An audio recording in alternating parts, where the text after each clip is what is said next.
जय हिंद फ्रेंड, हिंदी और प्राइड में आप सभी का स्वागत है। फ्रेंड्स, हिंदी साहित्य कॉम्बो बैच जो कि पहले ऐप पे ये बैच चल रहा था और बीच में हमने बंद कर दिया था। अभी क्या हुआ कि वो फिर से बैच चालू हुआ है और उस क्रम में आपने देखा कि ऐप पे जो है प्रथम व्याख्यान जो है हिंदी साहित्य का आदिकाल हजारी प्रसाद द्विवेदी जी का, क्योंकि वो 5 व्याख्यानों में पूरा संकलित होकर वो किताब बना हुआ है। तो पहला व्याख्यान के 3 लेक्चर अपलोड हो गए हैं।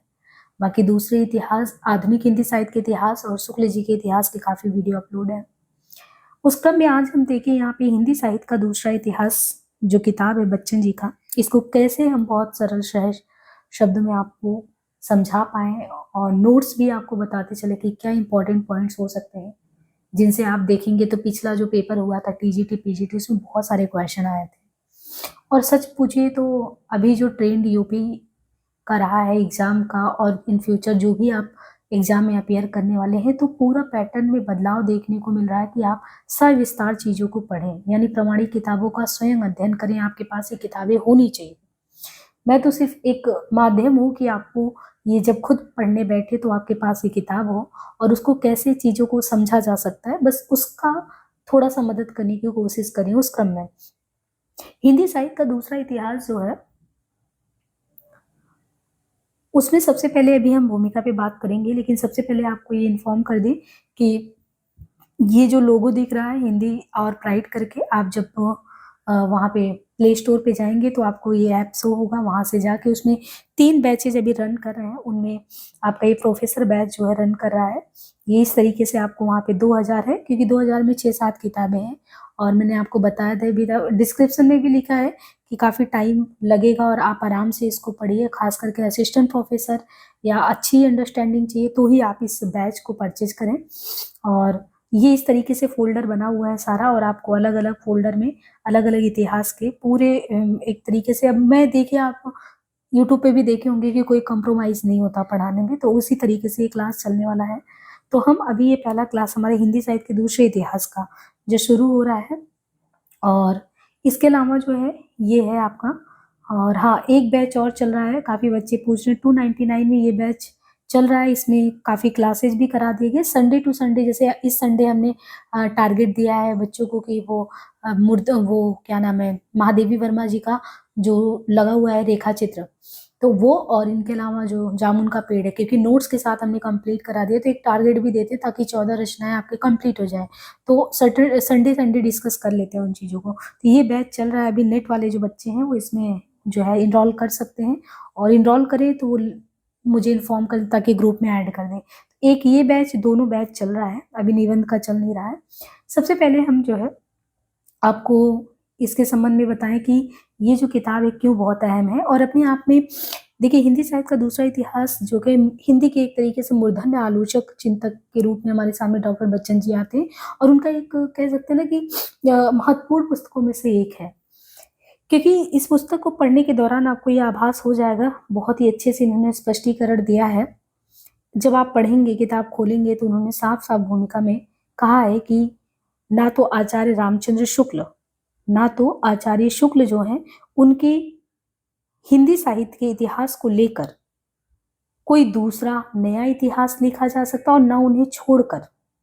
तो दोनों चीजें हैं, शुक्ल जी केंद्र में हैं, उनके हिंदी साहित्य का इतिहास, ना तो उनके इतिहास को लेकर आप सोचे कि दूसरा नया इतिहास लिखा जा सकता है, और ना उनको छोड़कर। यानी एक तरीके से क्या है कि बीच की बातें हैं, मध्यम प्रतिपदा। अब बता रहे हैं कि ना तो शुक्ल के हिंदी साहित्य के इतिहास को लेकर या छोड़कर कर सकते हैं, तो नए इतिहास के लिए एक तरीके से क्या है, जब नए इतिहास की लिखने की बात आएगी तो खुद ये शुक्ल जी का इतिहास हम लेखकों के लिए एक चुनौती भरा काम है, और इस चुनौती पूर्ण कार्य को मैंने एक तरीके से अंजाम दिया जो आपके बीच ये किताब आया है। किंतु उन्होंने इस चुनौती को स्वीकारते हुए आगे लिखा है। क्या लिखा है बच्चन जी ने? बच्चन जी ने जब ये लिखा था तो उन्होंने ये जवाब भी दिया था कि रचनात्मक साहित्य जो होता है, कोई भी क्रिएटिव चीजें होती है, वो पुराने पैटर्न को तोड़कर नया बनता है, तो साहित्य के इतिहास पर वो क्यों ना लागू हो। मतलब एक पेंटिंग बन गया है और उससे भी अच्छी पेंटिंग आपको बनानी है। ऐसा थोड़ी है कि उसी को आप मान लेंगे, उसके बियॉन्ड जाके कुछ अच्छा हो ही नहीं सकता। इसका मतलब आपके अंदर क्रिएटिविटी है तो आप कुछ नया इजाद कर सकते हैं। तो क्यों शुक्ल जी को ही अंतिम परिणति माना जाए जब उन्होंने कहा है कि उनका परिवर्धित संस्करण 1940 में आया था। 50 वर्ष बाद मैं आपके सामने पुस्तक रख रहा हूँ, और उसके पहले अगर आप देश की बात करो तो वो जब उन्होंने लिखा था तो स्थिति क्या थी? तब हमारा देश औपनिवेशिक सत्ता जो थी एक तरीके से गुलाम था। आज हम स्वतंत्र हैं, आज हमारी लोकतांत्रिक व्यवस्था है, और हमारे यहाँ पे भी आप देखिए कि इस समय समस्याएं बहुत बदल गई हैं। तो इन्होंने फिर जवाब में भी लिखा था, किंतु उन्होंने इस चुनौती को स्वीकारते हुए आगे लिखा कि रचनात्मक साहित्य जो होता है पुराने पैटर्न को तोड़कर नया बनता है, तो साहित्य के इतिहास पर वो क्यों ना लागू हो। यानी हिंदी साहित्य का दूसरा इतिहास साहित्य इतिहास के लेखन के परिप्रेक्ष्य में यही नए पैटर्न को इजाद करने का साहसिक प्रयास है। लेखक ने पुस्तक के पहले संस्करण की भूमिका में इस नए पैटर्न की ऐतिहासिक अनिवार्यता को स्पष्ट करते हुए ये बात लिखी थी कि ये 1940 में परिवर्धित संस्करण आया, और 50 वर्ष बाद 50 वर्ष से अधिक का समय भी निकल गया। बहुत सारे आप देखें रिसर्च हुए, शोध ग्रंथ छपे, पांडुलिपियां आई, ढेर सारी सामग्री आई, बहुत सारे बदलाव आए। लोकतांत्रिक व्यवस्था, औपनिवेशिक भारत में लिखा कोई चीज, और भारतीय लोकतंत्र की अपनी समस्याएं, सांस्कृतिक सामाजिक संघर्ष, उनको देखने का नजरिया। बस एक चीज होना चाहिए कि कोई भी इतिहास लिखा जाए तो ऐसी बात ना हो कि वही पृष्ठ पेषण करना हो। कुछ अगर आपके अंदर नवीन है, रचनात्मक है, तो वो काम करिए। और दूसरा, इतिहास इसी अर्थ में कुछ दूसरे ढंग से लिखा हुआ इतिहास है। यानी जब आपसे कभी भी मान लीजिए किसी इंटरव्यू में या कभी भी पूछा जाए कि ऐसा दूसरे इतिहास में क्या है, तो शुक्ल जी के बाद के इतिहासों में अद्यतन इसमें क्या है, तो आप ये चीज बता सकते हैं कि उसके बाद अभी और भी समस्याएं क्या है वो गिनाएंगे। और लेखक ने यहाँ पे और भी चीजें एक एक पॉइंटर के फॉर्म में बताएंगे कि लेखक ने आदिकाल को यहाँ पे अभ्रंश काल कहा है, और काव्य के साथ गद्य पर बेबागी के साथ विचार रखा। तो ये बहुत सारी चीजें इस किताब में आपको नया देखने को मिलेगा। इन्होंने हिंदी के भक्ति काल का विवेचन भी अखिल भारतीय भक्ति आंदोलन आंदोलन के संदर्भ में किया है। भक्ति के उदय कैसे हुए हैं, उनके कारणों पर भी नई दृष्टि से विचार किया गया है। कि इतिहास का जो सबसे मौलिक अंश रीतिकाल, उसका विवेचन इन्होंने किया है, और ये भी स्पष्ट किया है कि रीतिकाल में आप देखते हैं तो नामकरण में भी परिवर्तन आपको देखने को मिलता है। जैसे रीतिबद्ध और रीतिमुक्त को मैंने उलट दिया, और मैंने रीतिबद्ध को बद्ध रीति कर दिया, और रीतिमुक्त को मैंने मुक्त रीति कर दी। ये बहुत सारी चीजें आपको इस किताब में देखने को मिलेगा, इनका समावेश कर दिया गया है। इसके अलावा रीतिकाव्य के विभाजन विवेचन में भी इतिहासकार के नए सोच के पर्याप्त प्रमाण देखने को मिलेंगे। इन्होंने आधुनिक काल का आरंभ 1857 के प्रथम स्वाधीनता संग्राम से मानते हुए लेखक ने इस काल का उपविभाजन नव जागरण युग, स्वच्छंदतावाद युग, उत्तर स्वच्छंदतावाद युग के नाम से भी किया है। जब हमने इनका पहला आधुनिक हिंदी साहित्य का इतिहास पढ़ाया था तभी आपने देखा था, वो बहुत पहले हालांकि क्लास है लेकिन ऐप पे ही है, वहां पे ही बच्चन जी ने ये कहा था कि क्यों जरूरी है कि 1850 में जब हमारे नवजागरण के अग्रदूत जो है भारतेंदु जी का जन्म होता है, तो क्यों सिर्फ उसी को आप काल का विभाजन का आधार मान लेते हैं, पूरा काल उन्हीं के नाम पर रख देते हैं। क्या 1857 की क्रांति में आपको कुछ ऐसा नहीं नजर आता? तो उन्होंने स्पष्ट ये बात कही थी कि जब भी आपको देखें किसी भी काल का नामकरण करने का आधार क्या होना चाहिए, कि दो संस्कृतियां आपस में टकरा रही हैं या दो ऐसे पहलू हैं कि जिसमें कुछ क्रांतिकारी परिवर्तन हो रहा है, उस आधार पे नाम रखना चाहिए। वो चीजें यहाँ पे भी इन्होंने कही है। इन्होंने स्वाधीनता संग्राम से माना है नवजागरण, और फिर उत्तर स्वच्छंदता युग, स्वच्छंदतावादी युग जब आता है तो उसके तहत ये प्रगति, प्रयोग, नई कविता, उत्तराधुनिकता, इन सब का विवेचन करते हैं। जब वे गद्य साहित्य का विवेचन करते हैं तो हिंदी साहित्य के आदिकाल से ही गद्य की विकास शुरू हो जाती, उसको भी रेखांकित करते हैं। ये नहीं कि गद्य बहुत बाद में आया है, जैसे हम 19वीं सेंचुरी से चीजों को पढ़ते हैं। ये ग्रंथ इतिहास की धारावाहिक निरंतरता के साथ ही हिंदी के प्रमुख साहित्यकार, साहित्यिक कृतियों का मौलिक दृष्टि, उन सबको ध्यान में रखते हुए मूल्यांकन करते हुए बच्चन जी के अपने कुछ निजी दृष्टिकोण, उनकी खुद की साहित्यिक समझ के आधार पर बहुत कुछ नया जोड़ के सच्चे अर्थों में जब इसका दूसरा इतिहास नाम रखते हैं तो फलीभूत भी होता है। वो जब हम पढ़ेंगे तो बहुत अच्छे से क्लियर होगा।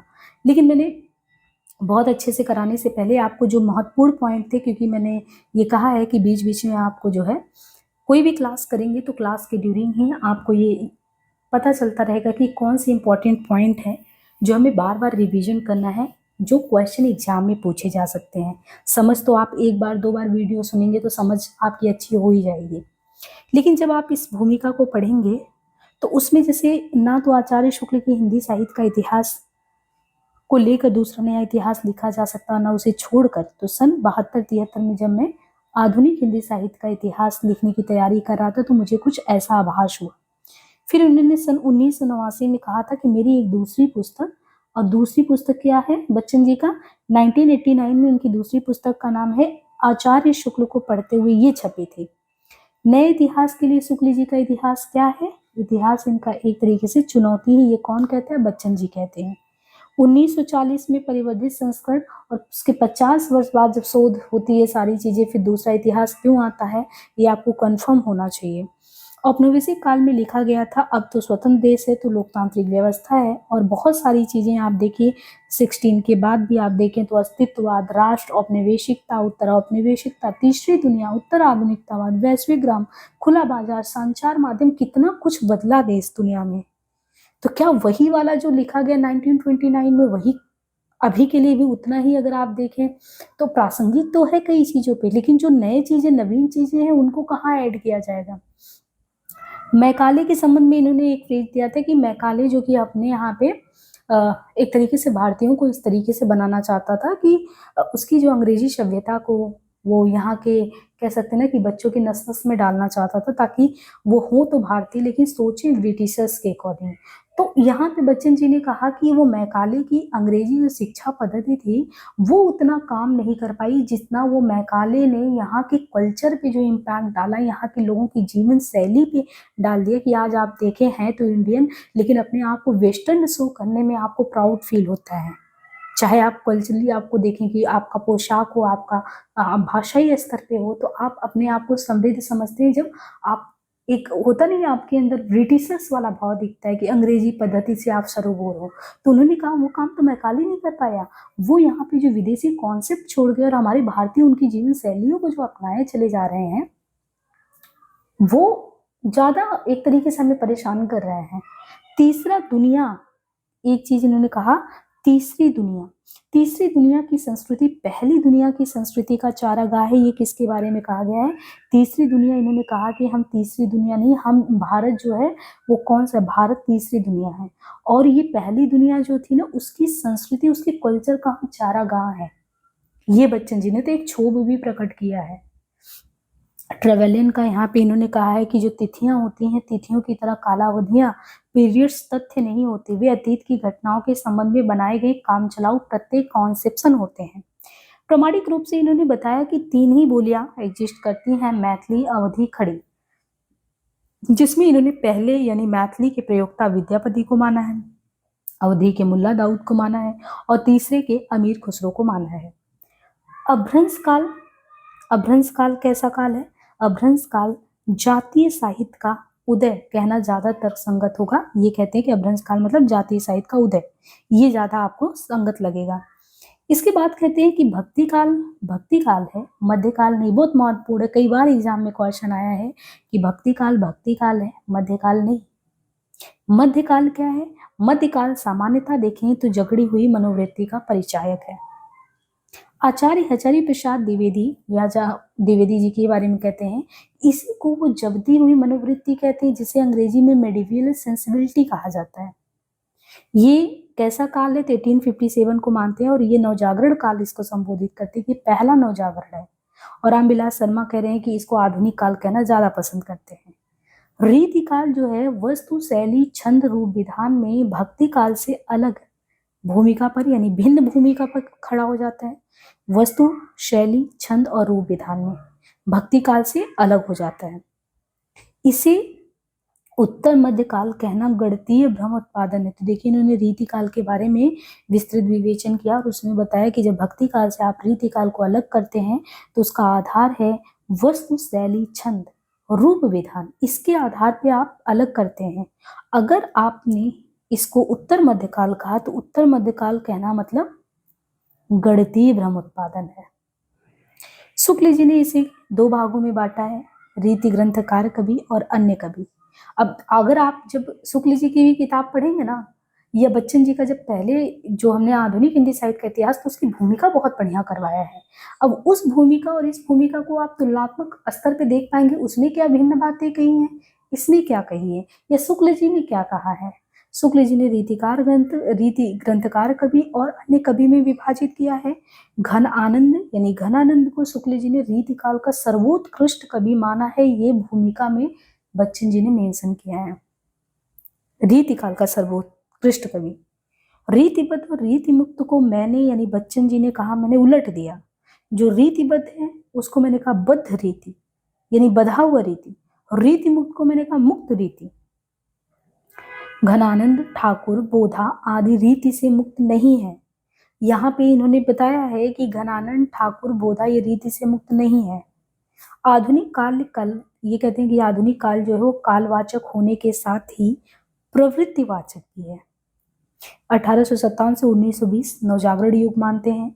भक्ति काल को शुक्ल जी ने एक ढंग से पढ़ा। अब यहाँ पे इन्होंने कहा देखिए भक्ति काल तो वही है लेकिन उसको पढ़ने की दृष्टि सबकी अलग अलग होती है। तो भक्ति काल को जो शुक्ल जी हैं उन्होंने एक ढंग से पढ़ा और वही चीज आप द्विवेदी जी को देखो, द्विवेदी जी दूसरे ढंग से उसको पढ़ रहे हैं। ये हमें समझने की बात है। तो कोई भी चीज होता है, हर एक व्यक्ति का पढ़ने का नजरिया अलग होता है और जिस तरीके से बच्चन जी ने देखा तो उन्होंने अपने इतिहास में इस चीज को संबोधित किया। तो अब जो महत्वपूर्ण पॉइंट भूमिका से हमने अभी कर लिया, यहाँ पे साफ साफ इन्होंने कहा आरंभ में ही कह दूं कि ना तो शुक्ल के हिंदी साहित्य का इतिहास जो है उसको लेकर दूसरा नया इतिहास लिखा जा सकता है, ना उसे छोड़कर सन 72-73 में जब मैं आधुनिक हिंदी साहित्य का इतिहास लिखने की तैयारी कर रहा था तो मुझे कुछ वैसा ही एहसास हुआ। सन 1989 में मेरी एक दूसरी पुस्तक का नाम बहुत महत्वपूर्ण है, ध्यान रखिएगा, 1989 आचार्य शुक्ल का इतिहास पढ़ते हुए ये छपा था इनका। उस पुस्तक को कह रहे तैयार करने में मुझे उनके इतिहास के दोनों संस्करणों को अक्षरशः मिलाना पड़ा। मतलब ये देखिए स्पष्टीकरण दे रहे हैं कि अगर कोई कह दे कि भाई देखिए शुक्ल जी को ही एक आइडियल मान लिया गया तो ठीक है, आइडियल माना गया, उन्होंने सच में बहुत काम किया। जब हम हजारी प्रसाद जी की आदिकाल को पढ़ा रहे थे तो उन्होंने खुद ही इस चीज को एक्सेप्ट किया है कि हजारी प्रसाद जी ने कि सच में उन्होंने सचमुच लिखा है कि सचमुच अगर देखा जाए तो शुक्ल जी की जो व्यापक दृष्टि है ना तो वो चीजों को करते तो हैं, लेकिन उन्होंने ये स्पष्ट कर दिया था उसी में कि शुक्ल जी साफ साफ लिखे हैं कि केवल ये शिक्षित जनता की दृष्टि से देखें तो हम साहित्य की जो परिवर्तनशीलता या जो चित्रवृत्ति में जनता के बदलाव हैं उनके अनुसार काल विभाजन वगैरह कैसे होना चाहिए उसको ध्यान में रखते हुए मैं कर रहा हूँ।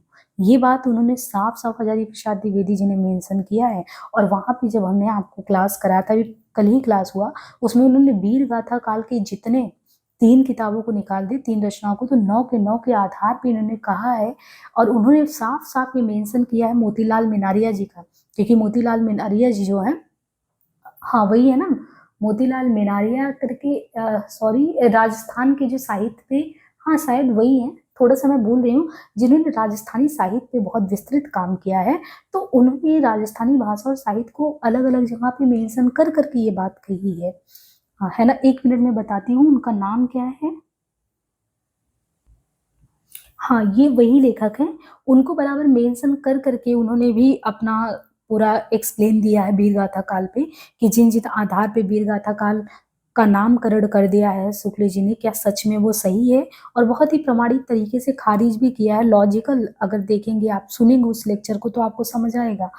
तो यहाँ पे आप ये देखिए कि शुक्ल जी को संबोधित कर करके अब जैसे ये खुद लिखने बैठे हैं, और जब कोई एक बहुत बड़ा लेखक आपके सामने होता है जिसका व्यापक प्रभाव उस पूरे, कह सकते हैं पूरे साहित्य में अगर देखे तो पड़ा हुआ है, ऐसे में सच में एक चुनौती हो जाता है। और बच्चन जी के लिए ये तर्क प्रस्तुत करना जायज है, क्योंकि उन्हें अपने आप को तो ये चीज डिफाइन करना पड़ेगा, डिफरेंट मोड में आना पड़ेगा।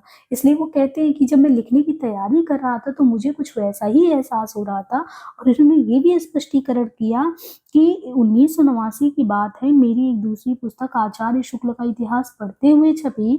उस पुस्तक को तैयार करने मुझे उनके इतिहास के दोनों संस्करणों को, और सबसे बड़ी बात, अक्षरशः मिलाना पड़ा। क्या सच में कहीं टकराहट तो नहीं उस तरीके से हो रहा है? उसमें मैंने ये बात लिखी कि नए इतिहास के लिए, यानी कोई भी नया इतिहास लिखना चाहता है उसके लिए शुक्ल जी का इतिहास एक बड़ी चुनौती है। उनसे बहुत कुछ सीखने के साथ ही उनके ऐतिहासिक पैटर्न जो है ना, ये पैटर्न को तोड़ना होगा। जब रचनात्मक साहित्य पुराने पैटर्न को तोड़कर नया बनता है तो साहित्य के इतिहास पर वो क्यों ना लागू हो, साहित्य के इतिहास पे भी लागू होना चाहिए। जब आप देखें विधाओं में विभिन्न विधाएं, नए नए विधाएं आ रही हैं, जो विमर्श कभी होता ही नहीं था वो विमर्श अब आ रहे हैं, तो भाई रचनात्मक साहित्य अगर लिखा जा सकता तो साहित्य के इतिहास में रचनात्मकता क्यों नहीं लाया जा सकता, ये इनका क्वेश्चन है। हालांकि ये चुनौतीपूर्ण है, शुक्ल जी का इतिहास एक चुनौती है, ये साफ साफ ये चीज को एक्सेप्ट करते हैं, कह रहे। और ये भी है कि नया पैटर्न बनाना खतरे से खाली नहीं है, क्योंकि हजारों लोग विरोध में खड़े हो सकते हैं। नया इतिहास लिखने के लिए तो ये खतरा उठाना ही होगा। ये मैं इतना इसलिए समझा रही हूँ क्योंकि ये क्वेश्चन आपसे ना कभी इंटरव्यू में पूछा जा सकता है कि बच्चन जी ने हिंदी साहित्य के दूसरे इतिहास में क्या ऐसी बात लिख दी, क्या दूसरा इतिहास लिखने की जरूरत है, इतिहास तो इतिहास होता है। अब आपको यहाँ पे उत्तर मिल रहा है कैसे इतिहास तो इतिहास होता है। जब कोई व्यक्ति 1929 में लिख रहा है, 1940 में उसका संवर्धित परिसंस्करण आ रहा है, उसके बाद आज जब आप 25 में बात कर रहे हो तब से लेके आज तक की समस्याएं कितनी बदली है। और जब क्रिएटिविटी अगर लिटरेचर में आ सकता है तो क्यों नहीं उसका हिस्टोरिकल जो पर्सपेक्टिव है वो क्यों नहीं चेंज हो सकता। और फिर आप गिना सकते हैं कि कितने डायमेंशन अलग हो गए हैं। अब देखिए तब का 1940 का इंडिया और आज का इंडिया, तब एक तरीके से गुलाम भारत, आज स्वतंत्र भारत, तब की समस्याएं अलग, आपकी समस्याएं अलग। शुक्ल जी के इतिहास का संशोधित और परिवर्धित संस्करण 1940 में छपा था। उसके प्रकाशन के बाद 50 वर्ष से अधिक का समय निकल गया। इस अवधि में अनेक शोध ग्रंथ आए, नई पांडुलिपियां आई, ढेर सा नया साहित्य आया। नया इतिहास लिखने के लिए सामग्री कम पर्याप्त और कम महत्वपूर्ण नहीं है। यह भी ज्ञातव्य है कि शुक्ल जी का इतिहास औपनिवेशिक भारत में लिखा गया और अब देश आजाद है और उसकी लोकतांत्रिक व्यवस्था है। भारतीय लोकतंत्र की अपनी समस्याएं हैं, सांस्कृतिक सामाजिक संघर्ष हैं, इन्हें देखने समझने का बदला हुआ नजरिया। इस नए संदर्भ में यदि पृष्ठ पेषण यहाँ पे साफ कह दिया गया है, अगर रिपीटेशन मूड नहीं करना है तो इतिहास लिखा ही जाएगा। ये तो प्रगतिवाद, अस्तित्ववाद का प्रभाव परतंत्र भारत के आधुनिक साहित्य पर दिखाई पड़ने लगता है। परतंत्र भारत जब था उसके आधुनिक साहित्य प्रगतिवाद, अस्तित्ववाद, इनका आप देखेंगे तो साहित्य पर प्रभाव दिखने लगा था। पर 60 के बाद अस्तित्ववाद अपनी चरम पर पहुंच गया और 8वें 9वें दशक में ऐतिहासिक परिप्रेक्ष्य के बदलाव के चलते नए नए प्रत्ययों का जन्म हुआ। जैसे उन प्रत्ययों में इन्होंने साफ कहा, राष्ट्र, औपनिवेशिकता, उत्तर औपनिवेशिकता, तीसरी दुनिया, उत्तर आधुनिकता, वैश्विक ग्राम, खुला बाजार, संचार माध्यम आदि इनके माध्यम से विकसित देश, विशेषता अमेरिकी देश, ये विशेषता अमेरिका। अमेरिका क्या है? अमेरिका ही तो तीसरी दुनिया पर अपनी संस्कृति लादने लगे हैं। अभी भी आप देखें, अगर आप थोड़ा सा वैश्विक वैश्विक कह रहे हैं, अर्थव्यवस्था नहीं, एक तरीके से आप देखें कि जो वैश्विक धुरी पे जो इस समय चल रहा है, जैसे ग्रीनलैंड का मुद्दा चल रहा है, या आप यहाँ पे तक फ्लड वेनेजुएला का देखें या ईरान के संबंध में देखें, तो हर एक जगह पे, या मान लीजिए जो क्राइसिस चल रहा है रूस और यूक्रेन के जंग पे, जिस तरीके से भारत तो मान लो एक तरीके से ऐसा देश है कि वो पहले किसी चीज में इंटरवीन नहीं करता है, अपना जो एक गुट निरपेक्ष वाला भाव वो रखे रहता है।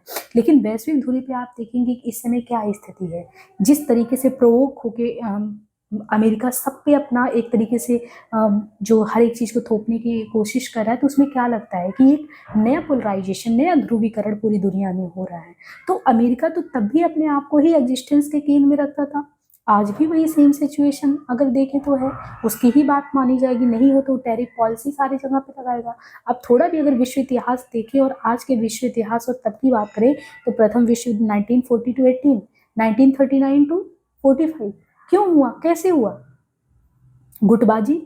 अभी नाटो की समस्या आप देखें या ईयू में जो भी चीजें हो रही, वो तो खैर ये हुआ कि ग्रीनलैंड पे अभी आप देखेंगे तो आपसी समझौता बना, अदरवाइज पता लगता कि तीसरा विश्व युद्ध शुरू हो जाता। तो हमारे इतिहास पे तो वैश्विक युद्ध का प्रभाव पड़ता ही है।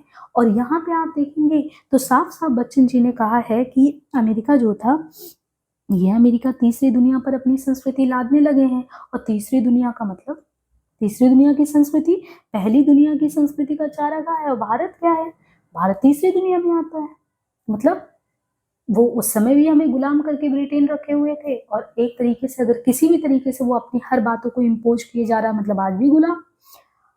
कहते हैं लेकिन आजाद होने के बाद हम क्रमशः मानसिक परतंत्रता में कसते गए। मानसिक परतंत्र मतलब ऐसे तो लग रहा है कि हम संप्रभु देश हैं, सॉवरेन है, लेकिन मानसिक रूप में एक तरीके से अभी भी वो चीजें हैं जो काम, अब कहते हैं कि जो काम मैकाले नहीं कर पाया वो बहुराष्ट्रीय कंपनियां विदेशी अवधारणाएं और जीवन शैलियां कर रही हैं। वो आप अपने आसपास में देखेंगे कि हर एक विदेशी जो कल्चर है, वेस्टर्न कल्चर, वो हम पे कितना ज्यादा हावी है।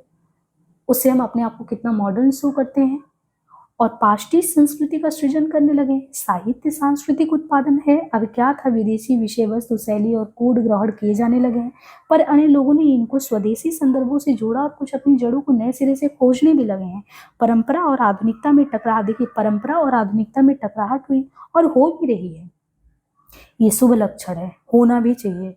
आधुनिक काल के 8वें-9वें दशक के साहित्य को इस परिप्रेक्ष्य में देखने का प्रयास किया गया है।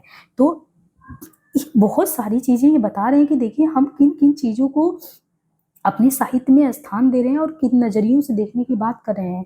अब एक चीज पे और इन्होंने ध्यान दिया कि इधर आप देखो, अभी आप देखेंगे कि स्थिति क्या है। हर एक बच्चे को डिजिटली आप देखेंगे तो डिजिटल डिवाइड का कॉन्सेप्ट आ गया। डिजिटल डिवाइड मतलब कि एक ग्रामीण भारत, एक शहरी भारत, या एक भारत ऐसा है जो पूरे तरीके से आप कह सकते हैं कि हम लोग एआई से लैस हैं पूरी तरीके से और चुटकियों में हमारा काम हो जा रहा है। तो टेक्नोलॉजी के आने से कितना ज़्यादा जीवन की शैली में परिवर्तन आया है। तो टेक्नोलॉजी ने अध्ययन के नए नए उपायों का विकास किया है। अब इतना विकास किया है कि आप ये देखो कि मैं आपको पेन टैब से पढ़ा रही हूँ और आप सुन रहे हैं। ना आपको किसी कोचिंग का प्रत्यक्ष बैठ के क्लास में ज़रूरत है, ना मैं आपके सामने हूँ। तो ये सब कैसे पॉसिबल हुआ? आप अलग अलग एजुकेटर से अलग अलग चीजें पढ़ सकते हैं। अदरवाइज एक ही क्लास में जाना है, एक ही सर को सुनना है, चाहे इंटरेस्ट हो या ना हो। इधर टेक्नोलॉजी ने अध्ययन के नए नए उपायों का विकास किया। इसके फलस्वरूप नए पाठक का पुरानी कृतियों से नया रिश्ता बनता है। ये रिश्ता पहले के पाठकों से कृति का जो रिश्ता बना था उससे अलग होगा। दोनों रिश्तों में एक प्रकार का मूल्यगत संघर्ष है, वैल्यू क्राइसिस है। भाषा, शैली, रूपात्मक प्रयोग भी इतिहास के आधार बनते। इस नए सिरे से अन्वेषित करने की आवश्यकता है। बदलाव के इस परिपार्श्व में इतिहास के काल विभाजन, नामकरण और मूल्यांकन में भी परिवर्तन होंगे। यूं तो काल विभाजन को कहें तो सुविधा जब भी है, सुविधा के अकॉर्डिंग काल का विभाजन कर दिया जाता है। ट्रेवेलन का कहना है कि तिथियों की तरह कालावधियां पीरियड्स तथ्य नहीं होते। तिथि आज मान लो 23 है, कल 24 है, तो वो डेली बदलते हैं। पर अगर 1 ईयर की गैपिंग की बात करें तो एक पूरा टाइम लेता है। या आपने मान लिया कि 107 वो एक तरीके से, हाँ, इनके अकॉर्डिंग अगर देखें तो मान लीजिए कि किसी का भी विभाजन ले लो, मान लो 10वीं से 14वीं शती, ठीक है, वो समय आप मान लो आदिकाल का ले लिए। तो ट्रेवेलर ये कह रहे हैं कि तिथि की तरह जो काल की पूरी अवधिया वो तथ्य तो नहीं होता है, वो उस अवधि में अतीत की घटनाओं का एक पूरा ब्यौरा होता है, उसका संबंध होता है। तो उसके किए गए काम चलाओ प्रत्येक कॉन्सेप्शन है ये। इससे विवेचना में सुविधा होती है। अगर हमने कहा 10 से 14वीं, 14 से लेके 17, 17 से लेके 19, ये पूरा काल है। इस काल की एक खास विशेषता है जिसे समझने में आसान होता है कि अच्छा इस समय का साहित्य क्या इस तरफ ज्यादा झुका था, उसके केंद्र में ये था। लेकिन ये कालावधियां ऐतिहासिक विचारों को प्रायः भटका देती हैं और काल विभाजन की अनआदनता यानी अनधनता शुक्ल जी से फुटकल खाता खुलवाती है। वास्तविकता तो ये है कि एक ही कालावधि में अनेक प्रकार की साहित्यिक विशेषताएं होती हैं। जैसे आदिकाल की जब बात की जाए तो कह रहे हैं कि जब वीर गाथा काल में सिर्फ रासो साहित्य को केंद्र में रखे और वीरता को प्रधानता देके पूरा उसका वीर गाथा काल नाम करते हैं, तो उस समय और भी साहित्य हैं, सिद्ध है, जैन है, नाथ है, लेकिन आप उन साहित्य को एक तरीके से उस आधार पे नहीं रख रहे हो। मतलब विशेषताएं तो और भी साहित्य की रही हैं, लेकिन आपको केंद्रीयता अगर रासों का भरमार लग रहा है तो आपने वीरता पर रचनाओं के आधार पे वीर गाथा काल कह दिया। तो मतलब और भी चीजें लिखी जा रही थी। तो या उनसे आप सहअस्तित्व रखो या टकराव रखो। पहले कहते हैं कि पहले आदिकाल, मध्यकाल और आधुनिक काल की संज्ञाओं को लें। तो जब आदिकाल, मध्यकाल और आधुनिक काल की संज्ञाओं को लेते तो इस तरह का काल विभाजन अब पुराना पड़ गया है। ना तो यह साहित्य इतिहासकार को मान्य रहा है और ना ये इतिहासकार को। मतलब आदिकाल, मध्यकाल और आधुनिक काल को कह रहे हैं ये जो काल विभाजन है बहुत पुराना पड़ गया है। ये ना तो साहित्य इतिहासकार को मान्य है और ना इतिहासकार को। इतिहास लेखक एक कालावधि को एक शीर्षक में बांध देता है। इतिहास लिखने वाला लेखक जो होता है ये कालावधि को एक शीर्षक में बांध देता है, जैसे 600 से 321 ईस्वी पूर्व प्रजातंत्र एवं राजतंत्र। साहित्य के इतिहास में भी ये पद्धति अपनाई जा सकती है और अपनाई भी गई है। आदिकाल नाम भ्रामक है। अब देखिए यहाँ पे इन्होंने क्या कहा, आदिकाल नाम भ्रामक है, इससे बाबा आदम के जमाने का आभास होता है। ये इंपॉर्टेंट पॉइंट है कि किसने कहा है आदिकाल नाम भ्रामक है, इससे बाबा आदम के जमाने का आभास होता है। सीधे स्टेटमेंट देके आपका क्वेश्चन एग्जाम में पूछा जा सकता है। तो आदिकाल नाम भ्रामक है, इससे बाबा आदम के जमाने का आभास होता है, ये किसने कहा, बच्चन जी ने कहा है। भाषा की दृष्टि 1000 से 1400 का समय जो बहुत महत्वपूर्ण है, लेकिन लैंग्वेज की दृष्टि महत्वपूर्ण इसलिए नहीं कि इसमें आपको विभिन्न जातीय भाषाएं मिश्रित हुई, बल्कि इसलिए कि उसमें अनजाने ही से ही देसी भाषाएं भी अपनी जगह बनाने के लिए प्रयत्नशील थी। अपभ्रंश का व्याकरण भी देशी भाषाओं के व्याकरण से नहीं मिलता। अब अपभ्रंश को कोई पुरानी हिंदी नहीं कहता, अपभ्रंश को कोई पुरानी हिंदी नहीं कहता, पर इस काल में अपभ्रंश काव्य का प्राधान्य तो था। यद्यपि रासो काव्य की अप्रामाणिकता सिद्ध हो चुकी है, फिर भी उससे राजस्थानी के उदय का अंदाजा लगाया जा सकता है। सूर पूर्व ब्रज भाषा की मामूली कृतियों का पता लगता है, यानी सूरदास से पहले ब्रज भाषा की मामूली कृति का पता लगा है, पर प्रामाणिक रूप से 3 ही बोली का उदय देखा जा सकता है, मैथिली, अवधी और खड़ी, जिनमें पहले के प्रयोक्ता विद्यापति हैं, दूसरे के मुल्ला दाऊद है, तीसरे के अमीर खुसरो हैं। अतः इस काल को अपभ्रंश काल जातीय साहित्य का उदय कहना अधिक संगत प्रतीत होता है। इसलिए अपभ्रंश काल जातीय साहित्य का उदय, ये और स्पष्ट हो जाएगा जो हम हजारी प्रसाद जी का अभी आदिकाल पढ़ा रहे हैं। प्रथम व्याख्यान में ही उन्होंने रासों की प्रामाणिकता अप्रामाणिकता को लेकर बढ़िया खारिज किया है।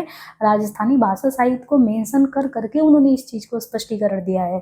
यहाँ पे भी इन्होंने कहा कि अब जो है अपभ्रंश को कोई पुरानी हिंदी नहीं कहता। वहां पे लास्ट में आप देखेंगे, जब मैंने तीसरा क्लास लिया प्रथम व्याख्यान का, उसमें ये बिल्कुल क्लियर हो गया है बात। अब यहाँ पे कह रहे हैं कि जैसे भक्ति काल है, मध्यकाल नहीं है। क्या कहा, भक्ति काल है, भक्ति काल को मध्यकाल मत कहो। क्यों? क्योंकि अगर जब भक्ति काल को मध्यकाल कहते हो तो सिर्फ एक उसको शब्द, एक आप कोई भी चीज को अगर नाम देते हो ना, तो वो परिधि में बढ़ जा रहा है। जैसे मध्यकाल कह रहे हैं कि अगर आपने उसको भक्ति काल को मध्यकाल कह दिया, तो मध्यकाल को कह रहे हैं कि समानता वो जकड़ी हुई मनोवृत्ति का परिचायक है, इसलिए आप नहीं कह सकते कि भक्ति काल मध्यकाल है।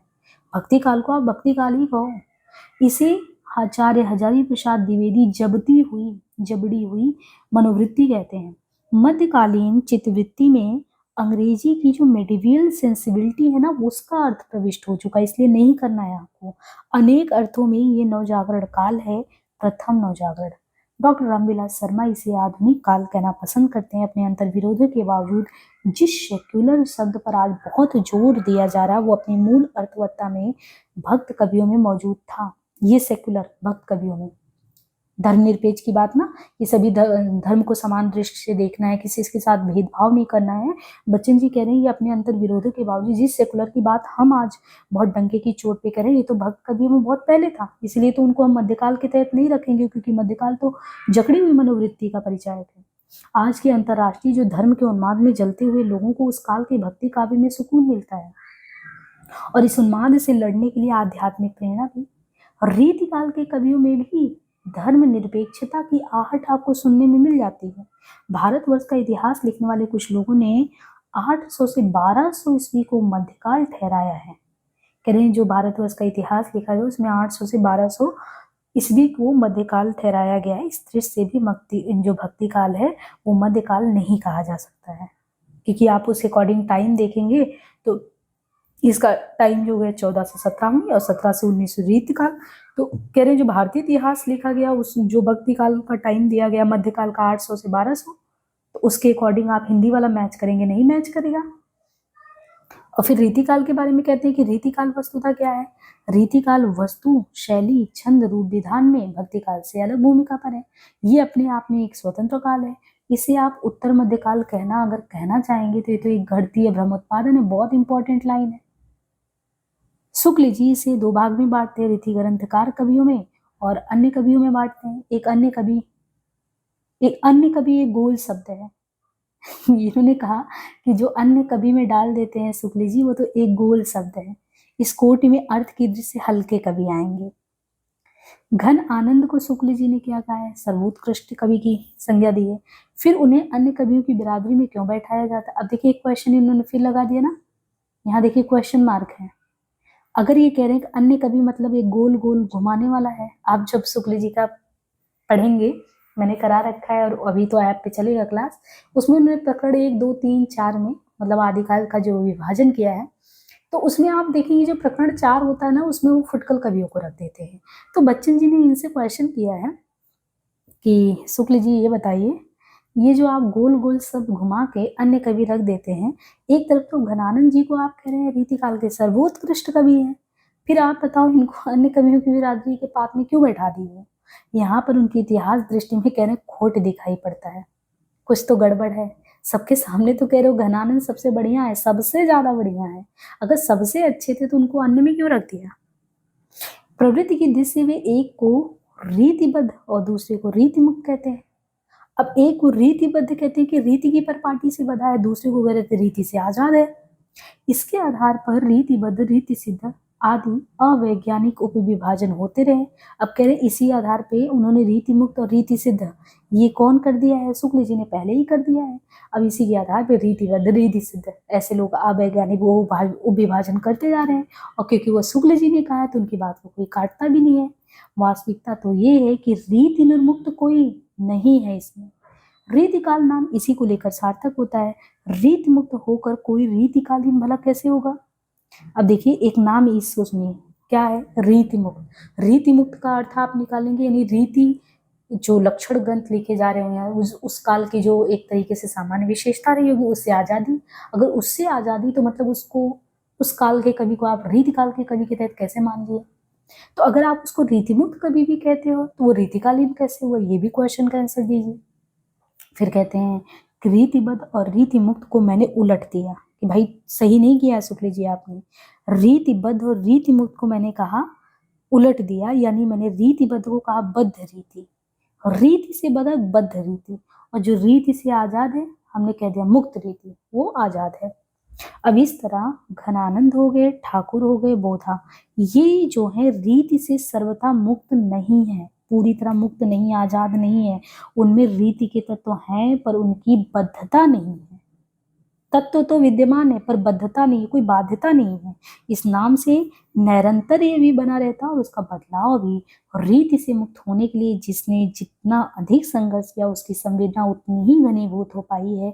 इस काल में हिंदी शैली की उर्दू कविताएं भी लिखी जा रही थी जिनकी भाषा खड़ी बोली और आत्मा क्या था, सेक्युलर। इन्हें भी इतिहास में स्थान मिलना चाहिए। अब कहते हैं कि जो आधुनिक काल है ये कालवाचक होने के साथ ही प्रवृत्तिवाचक भी है। आधुनिक होने की प्रक्रिया का आरंभ 57 से होता है। 1857 से 1920 तक का समय नवजागरण युग है। इस काल के गत्यात्मक परिवर्तन को देखते हुए छोटे छोटे युगों की कल्पना की गई है, जैसे स्वच्छंदता युग, उत्तर स्वच्छंदतावाद युग।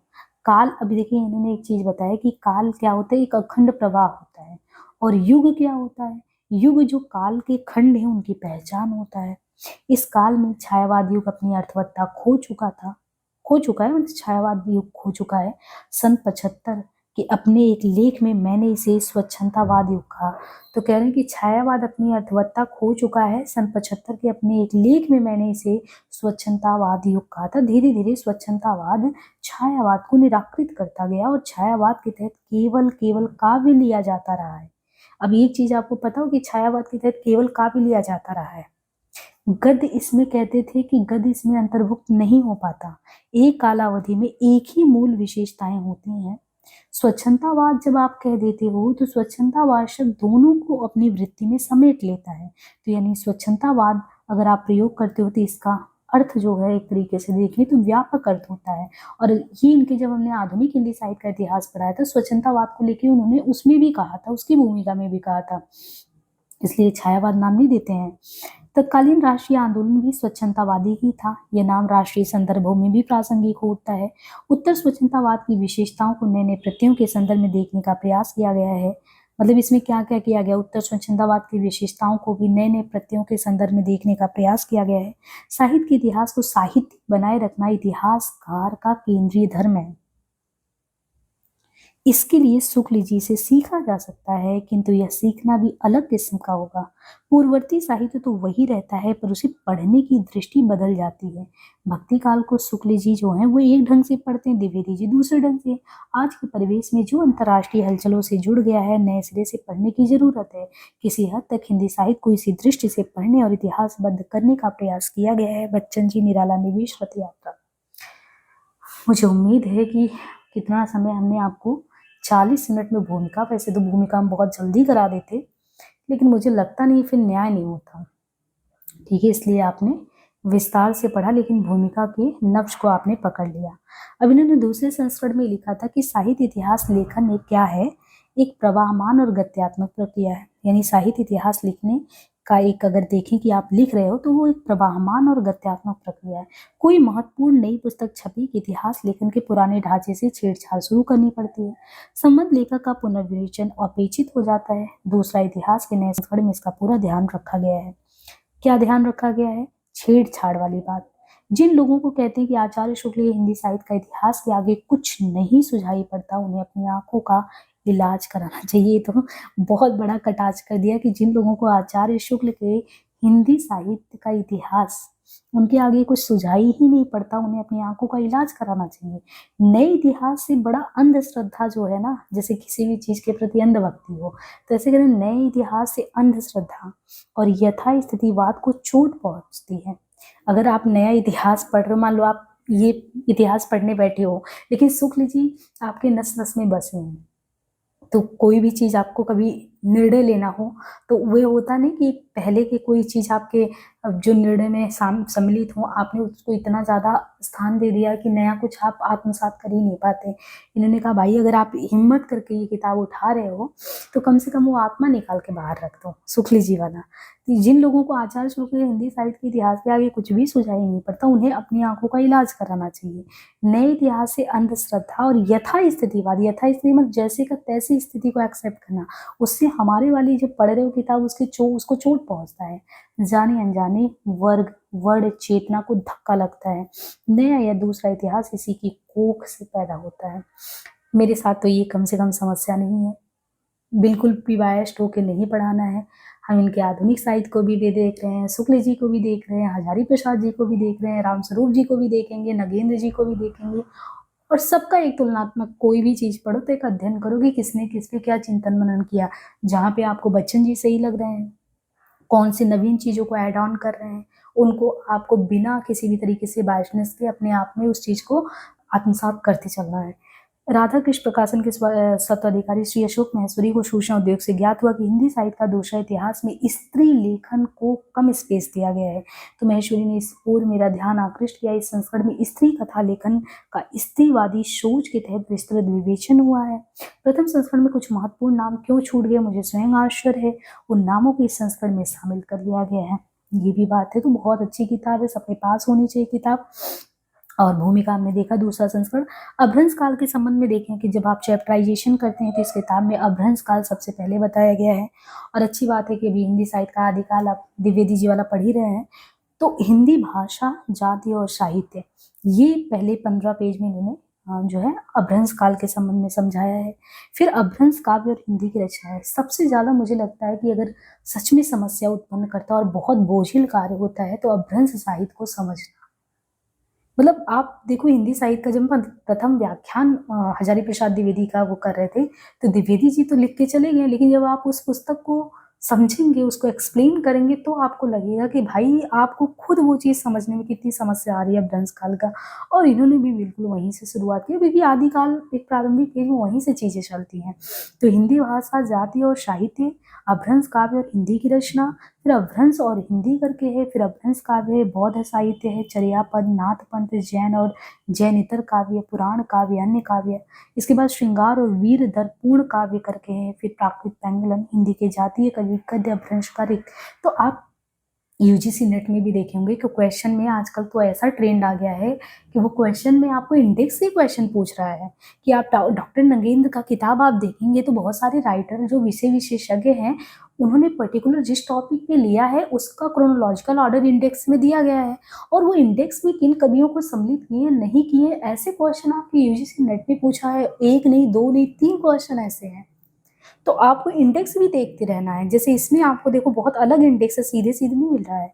हिंदी भाषा, जाति और साहित्य, फिर अभ्रंश काव्य और रचना, फिर नाम आप देखो तो अलग अलग, फिर श्रृंगार और वीर दर्पण काव्य, फिर उसके तहत राष्ट्र काव्य, इस तरीके से। फिर भक्ति काल भी 1400 से 1650, भक्ति आंदोलन, निर्गुण काव्य धारा, संत और सूफी काव्य, सगुण काव्य धारा में कौन कौन से कवि हैं, सारे लोगों का जिक्र है। इस रीति काल में है। आधुनिक काल के तहत नव जागरण युग में किसके किसके संबंध में, स्वच्छंदतावाद युग, उत्तर स्वच्छंदतावाद युग में किन किन चीजों का जिक्र किया गया है। अब स्पेशली जब आप अभ्रंश काल की बात करते हैं तो जब क्रम से आप पढ़ेंगे तो हिंदी भाषा, जाति और साहित्य, अभ्रंश काव्य और हिंदी की रचना करके है, फिर श्रृंगार और वीर दर्पण काव्य, फिर प्राकृत पेंगलव और हिंदी के कवि। तो हम जो है नेक्स्ट क्लास से जो है पढ़ना शुरू करेंगे। ये डेमो के तौर पे आपको यूट्यूब पे दिया जा रहा है क्लास। बाकी ऐप पे जो विद्यार्थी जुड़ेंगे प्रॉपर वो पढ़ेंगे और संडे टू संडे मिलते रहेंगे ताकि एक अच्छा डिस्कशन होता रहे कि हाँ किताबों को लेके। बाकी यूजीसी नेट का 10वां यूनिट चल ही रहा है तो वो बच्चे जो है संडे को उनको दिया गया है, जो भी क्लास में इनरोल करें तो एक बार मुझे व्हाट्सअप जरूर कर दें और वो मेरे संज्ञान में रहने चाहिए। तो संडे टू संडे मिलते रहेंगे। इससे ये है कि क्या चीज़ें पढ़े, कहाँ पे क्या समस्या आ रही, तो थोड़ा सा वो चीज़ सॉल्व होता रहेगा। बाकी मैंने बता ही दिया ऐप पे ये बैच चल रहा है। जो भी लोग मैसेज मुझे करें कौन सा चल रहा है, आप ऐप में जाएंगे जैसे देखेंगे आपको उसको दिखेगा और दोनों चल रहा है, कोई दिक्कत नहीं है। काफ़ी लेक्चर इसमें भी पढ़े हुए हैं, आप अभी भी इनरोल करेंगे तो इसमें बच्चन का जो इतिहास है वो पढ़ाया था, शुक्ल जी का पढ़ाया था, काफ़ी पहले के लेक्चर भी पढ़े हुए हैं। बाकी अब अपडेट होने ही लगा है। तो आज के लिए इतना ही, धन्यवाद।